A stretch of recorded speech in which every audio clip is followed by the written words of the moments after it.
let's talk about goals. Because without goals, we don't know where we're going. We need some sort of a roadmap. Now, setting big goals is exciting, right? But it's also scary. The larger the change we want to make, the more scared we become. And that's actually part of our brain. There's a region of our brain called the amygdala, which actually handles our emotions and detects fear. And it's what triggers our fight or flight response. When we suddenly feel something strong emotionally, such as being scared or being uncertain, the amygdala responds by immediately trying to seeking out comfort and finding something that can help us avoid this feeling, which actually hinders our learning. It's hard to concentrate and it destroys our long-term goals. Now, to overcome this idea of how do we accomplish our goals? How do we get to where we want to be, which seems so far away? Robert Mueller in the book Kaizen offers us a solution.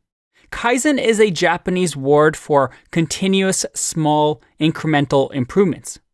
The idea is to take small steps towards a goal. And this way, we avoid triggering the amygdala's fear detection system so that the entire time we're not going to give up on our goal. We're not going to feel like we're never going to get there. And this way, by taking these small steps, we eliminate the fear of failure. And we remove that desire to stop towards our goal. The smaller the steps we take, the easier it becomes for us to create those neural networks in our brain and create positive habits. Now, this idea of small incremental steps are actually mentioned in quite a lot of books. One of the books that we'll talk about is Atomic Habits by James Clear, of making those small little habits to improve and go towards our goal. It's not a new idea, but it does consider one of the principles we learned, right? This idea of compound learning. It's all about making those small goals, small little steps each day that over long term is going to compound. It might be hard for us to see how we're ever going to achieve mastery, but we can accomplish a lot over 10 years, over 20 years. The idea is to not make the goal too big. The idea of small targets that you can hit consistently is what we want to do. And when we talk about habits later on in the course, this idea of just creating a small habit, of doing something just for 2 minutes, and setting a goal like if you want to go for a run, to say, I'm going to run 5 times a week for 2 minutes. By making a goal so simple and so easy, anybody can run for 2 minutes, right? By just forming those habits, by having those clear goals, we're more likely to accomplish something in the long term. Now, we've all heard about this idea of SMART goals. If you haven't, well, a simple Google image will show you all these diagrams of what SMART goals are.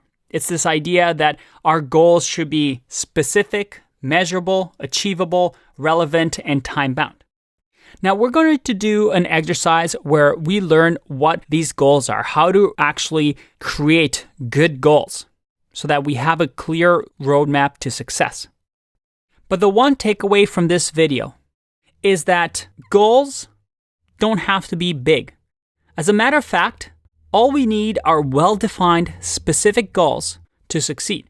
For example, Anders Ericsson, which we're going to do an exercise on in the next lecture, had a test subject called Steve Falloon.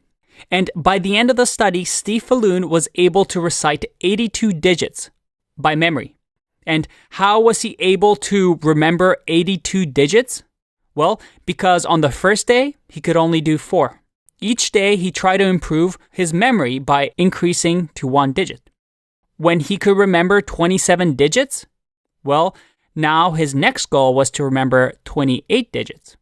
Each day, all he had to do was improve by 1. And if he didn't, the next day, he had the same goal. Now let's explore this idea of goals and how to create efficient goals that take advantage of how our brain works.